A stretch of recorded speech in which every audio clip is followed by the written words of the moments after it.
ഇപ്പോൾ ഇൻസ്റ്റാഗ്രാമിലും റീൽസിലൊക്കെ തള്ളി മറിച്ചിട്ടുകൊണ്ടിരിക്കുന്ന നമ്മുടെ നയാഗ്ര വെള്ളച്ചാട്ടം, എറണാകുളം തപ്പൻസ് ഗ്രൗണ്ടിലുള്ള നയാഗ്ര വെള്ളച്ചാട്ടം കാണാനായിട്ട് ഞങ്ങളും പോയി. മെയ് 17 സൺഡേ ആണ് ഞങ്ങൾ പോയത്. സൺഡേ ആയതുകൊണ്ട് തന്നെ അതിൻ്റേതായ എല്ലാ തിരക്കുകളും അവിടെ ഉണ്ടായിരുന്നു. വണ്ടിയെല്ലാം പാർക്കിംഗ് ഹൗസ്ഫുള്ളായിരുന്നു. അങ്ങനെ ഞങ്ങളുടെ ഡ്രൈവർ ചേട്ടൻ മറ്റൊരു സ്ഥലത്താണ് വണ്ടി പാർക്ക് ചെയ്തത്. അതിനുള്ളിലേക്ക് നമ്മൾ പ്രവേശിച്ചു. ടിക്കറ്റ് നിരക്ക് 150 ആണ്. ഉള്ളിലേക്ക് കടന്നു. അരേ വാ, എന്താ പറയുക, നല്ല രസമായിട്ട് തന്നെയാണ് അവിടെ വർക്കിംഗ് മോഡൽസ്, നമ്മുടെ പുൽച്ചാടികൾ, വണ്ട്, തേള് എല്ലാം ഇങ്ങനെ നമ്മളെ സ്വാഗതം ചെയ്യാനായിട്ട് അവിടെ ഇരിക്കുന്നുണ്ട്. നല്ല ഭംഗിയായിട്ടുണ്ട്. കുട്ടികളൊക്കെ വളരെ ആശ്ചര്യത്തോടു കൂടി തന്നെയാണ് നോക്കിയത്. കുട്ടികൾ മാത്രമല്ല, ഈ പറയുന്ന ഞാനും. അങ്ങനെ ഞങ്ങൾ നടന്നു. ഇതാ നമ്മുടെ ഫ്ലവർ ഒക്കെ സെറ്റ് ചെയ്തിട്ടുണ്ട് ലവിൻ്റെ ഷേപ്പിൽ. സംഭവങ്ങളൊക്കെ കണ്ടപ്പോൾ ഏതിലേക്കാണ് നമ്മൾ ക്യാമറ ഫോക്കസ് ചെയ്യേണ്ടത് എന്നുള്ളൊരു ആകെപ്പാടെ ഒരു കൺഫ്യൂഷനിലായിരുന്നു ഞാൻ. ഇവനാൾ കൊള്ളാട്ടോ, ഇവൻ എനിക്ക് ഒത്തിരി ഇഷ്ടമായി. അങ്ങനെ ഞങ്ങൾ നടന്നതിന് ശേഷം ഇതാ നമ്മുടെ നയാഗ്ര വെള്ളച്ചാട്ടം. എൻ്റെ അമ്മോ, റീൽസിൽ തള്ളി മറിച്ചിടുന്നത് വെറുതെ അല്ല ഗൈസ്, സംഭവം അടിപൊളിയായിട്ടുണ്ട്. രണ്ട് ഭാഗത്തായിട്ടാണ് അവർ നമ്മുടെ വെള്ളച്ചാട്ടം സെറ്റ് ചെയ്തിരിക്കുന്നത്. നല്ല ഹൈറ്റിൽ തന്നെയാണ്. അപ്പോൾ നമുക്ക് ആ ഒരു വെള്ളച്ചാട്ടത്തിൻ്റെ ഫീൽ കിട്ടുന്നുണ്ട്. അപ്പോൾ നിൽക്കുമ്പോൾ വെള്ളമൊക്കെ നമ്മുടെ മേത്തേക്ക് സ്പ്രേ ചെയ്യുന്ന ഒരു ഫീലും നമുക്ക് ലഭിക്കുന്നുണ്ട്. റെയിൻബോ കളറിലാണ് അത് സെറ്റ് ചെയ്തിരിക്കുന്നത്. നല്ല രസമായിട്ടുണ്ട്. നമുക്കിവിടെ വെള്ളത്തിൽ കളിക്കും കാര്യങ്ങളൊക്കെ ചെയ്യാം. ഡ്രസ്സ് ഒരെണ്ണം എക്സ്ട്രാ കൈ പിടിച്ചോളൂ, മറക്കണ്ട.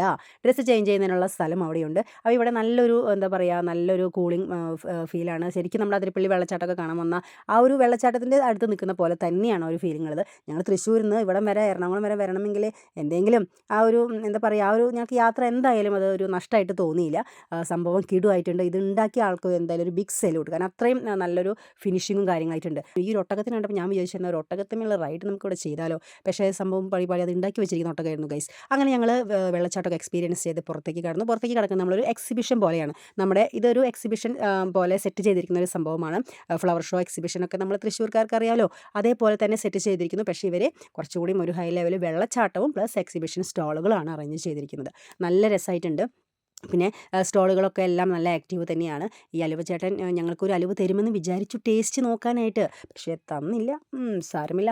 അങ്ങനെ ഞങ്ങൾ ഇതേ ബാക്കി ഫുഡ് സ്റ്റോളുകളും കാര്യങ്ങളൊക്കെ ഉണ്ട്. പിന്നെ എനിക്കിവിടെ ഒരു പ്രത്യേകത തോന്നിയത് എന്താണെന്ന് വെച്ചാൽ, നമ്മൾ സാധാരണ ഇതിപ്പോൾ ഏകദേശം ഒരു 1.5 മാസമായിട്ടുണ്ടാവും ഇത് തുടങ്ങിയിട്ട്. പക്ഷേ 1.5 മാസമായതിപ്പോൾ മെയ് 31 വരെ ഇത് നീട്ടിയിട്ടുണ്ട്. പക്ഷേ സാധാരണയൊക്കെ ആയിട്ട് എക്സിബിഷൻ സ്റ്റാളുകൾ അവസാനിക്കാറാകുമ്പോൾ സ്റ്റോളുകളൊക്കെ അത് ഇന്നാക്റ്റീവ് ആവും. അതായത് ചില സ്റ്റാളുകളിൽ ഒന്നും ഉണ്ടാവില്ല, അല്ലെങ്കിൽ ഉണ്ടാക്കി വെച്ചിരിക്കുന്ന മെറ്റീരിയൽസ് വർക്കിംഗ് മോഡൽ ആയിട്ട് എന്തെങ്കിലും ആവട്ടെ, അതിൻ്റെയൊക്കെ ഒരു ഫ്രഷ്നെസ് പോയിട്ടുണ്ടായിരിക്കും. പക്ഷേ ഇത് എന്താ പറയുക, നല്ല ഫ്രഷ്നെസ്സോട് കൂടിയിട്ട് തന്നെയാണ് ഞങ്ങൾക്ക് പോയപ്പോൾ ഫീൽ ചെയ്തത്. നല്ല രസമുണ്ടായിരുന്നു.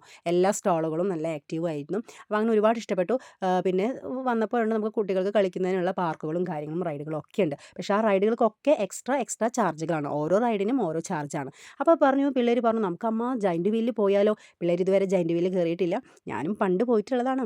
എനിക്ക് കയറണ്ടേ എന്നുള്ളൊരു ടെൻഷൻ ഉണ്ടായിരുന്നു. പിന്നെ എങ്ങനെ നമ്മുടെ അഭിമാനം നോക്കിയിട്ട് ശരി നമുക്ക് കയറാം എന്ന് പറഞ്ഞ് കൂളായിട്ട് കയറിയപ്പോൾ ഇങ്ങനെ സാവകാശമാണ് പോകുന്നത്. മനസ്സിലൊരു സമാധാനമായി. ജൈൻറ്റ് വീലിൽ 120 റുപ്പീസാണ് കേട്ടോ ഒരാൾക്ക്.